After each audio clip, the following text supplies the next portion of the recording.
வணக்கம் அண்ணா. வணக்கம். உங்களோட காதலர் தினத்துக்கு உங்களுடைய வருங்கால மனைவி ம்.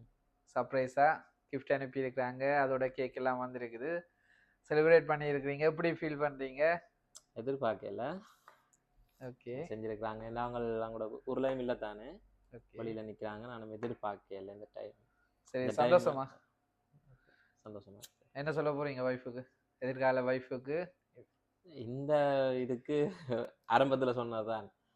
அளவு கடந்த அன்புக்கு எப்பயுமே அந்த அந்த டைமுக்கு அது வார்த்தை ஒன்று வராது எப்பயுமே. ஓகே. அதான் எப்பயுமே அதை நிலைக்கும் அவ்வளவுதான். சரி, காதலர் தினம்ன்றது எல்லாருக்குமே பொதுவானது. அன்பு வச்சுக்காக்கள் எல்லாருக்குமே காதலர் தினம் பொதுவானதான் ஒவ்வொருத்தர் ஒவ்வொருக்கு செய்கிற கிஃப்ட்டுகள் வந்து அது புதுசா தானே இருக்கு. இப்போ இந்த லைஃபுக்குன்றதுக்கு இது ஃபர்ஸ்ட் எனக்கு.